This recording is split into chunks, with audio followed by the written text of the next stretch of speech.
નમસ્કાર દર્શક મિત્રો, ક્રાઇમ રિપોર્ટર્સ ટીવી ન્યૂઝમાં આપનું સ્વાગત છે।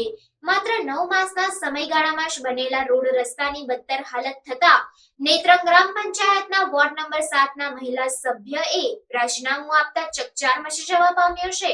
નેત્રંગ ગ્રામ પંચાયત થકી 15મા નાણાં પંચમાંથી વન વિભાગની કચેરીથી લઈને ગાંધી બજાર ખાતે આવેલ અમરેશ્વર મહાદેવ મંદિર સુધી 4 તબક્કામાં સીસી રસ્તાનું કામ ડિસેમ્બર 2023માં કરવામાં આવેલ છે। માત્ર 9 માસના સમયગાળામાં જ આ રોડ રસ્તા પરથી રેતી કપચી અલગ પડવા માંડતા સ્થાનિક રહીશો હેરાન પરેશાન થઈ તોબા પુકારી ઉઠ્યા છે, જેને લઈને રહીશોના વોર્ડ નંબર 7ના સભ્ય દક્ષાબેન સ્નેહલભાઈ વસાવાને રજૂઆત કરતા દક્ષાબેન વસાવાએ ગ્રામ પંચાયતની સામાન્ય સભામાં તેમજ ગ્રામ સભામાં અને વારંવાર મૌખિકમાં રજૂઆત કરવા છતાં આ બાબતનું નિરાકરણ નહીં આવતા તેમજ આગામી દિવસોમાં નવરાત્રિનો 9 દિવસનો તહેવાર આવી રહ્યો છે, ત્યારે ગાંધી બજાર ખાતે માઈ મંડળ ખાતે પરંપરાગત શૈલીથી જેમ કે માતાજીના ગરબા ખેલૈયાઓ પગરખા વગર ગરબા રમતા હોય છે, તેવા સંજોગોમાં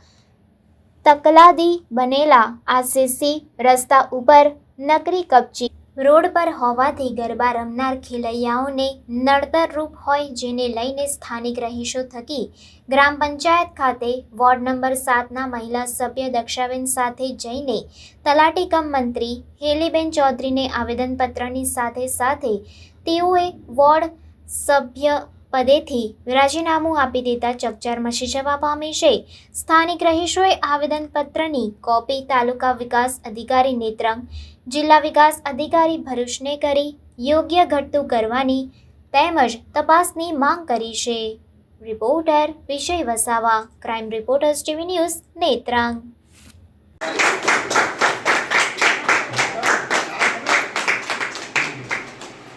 ભેગા થયા છે 6 મહિનાથી રોડ બનેલો છે, પણ રોડ એકદમ પરિસ્થિતિ એની ખરાબ છે। હવે અમારા અહીંયા વર્ષોથી નવરાત્રિનો મહોત્સવ થાય છે, પણ અમે વર્ષોથી ચંપલ વગર જ નવરાત્રિ કરીએ છીએ, તો રોડ વગર નવરાત્રિ કરવાની કેવી રીતના? તો અમારી માંગણી છે કે અમને રોડ બનાવી આપવામાં આવે। હું દક્ષાબેન સ્નેહલભાઈ વસાવા વોર્ડ નંબર 7ની સભ્ય હોવા છતાં ખાસા ટાઈમથી આ કમ્પ્લેન કરું છું, પણ મારા આટલા વર્ષોથી આ કોઈ કામ થયા નથી અત્યાર સુધીમાં, એટલે મેં મારી રીતે મારી ઈચ્છાથી મેં રાજીનામું આપ્યું છે પંચાયતમાં। તલાટી ને સરપંચના શાસનમાં કોઈ ઓફિસર મળતા નથી અને એમના ભ્રષ્ટાચારની નીતિના લીધે આખા ગામના રોડની પથારી ફેરવી દીધી છે। બધા પૈસા સિમેન્ટ ઓછો નાખીને મટીરિયલ ઓછું વાપરીને ખાઈ ગયા છે અને હવે આપણે વખતો વખત 1 વર્ષથી ફરિયાદ કરીએ પણ કોઈ સાંભળતું નથી ભાજપના નેતાઓ સાંભળતા નથી, વહીવટી અધિકારીઓ સાંભળતા। હવે માતાજીના ગરબાનો ઉત્સવ આવ્યો છે અને અમે બધા ખુલ્લા પગે ગરબા રમીએ છીએ, તો આ રોડની કન્ડિશન જોતા ખુલ્લા પગે ગરબા રમાય એવી કોઈ સ્થિતિ જ નથી, તો માટે સદર રોડને તાત્કાલિક રિપેર કરીને ગટ્ટુ કરવા યોગ્ય પગલાં ભરશો નિવેદન છે।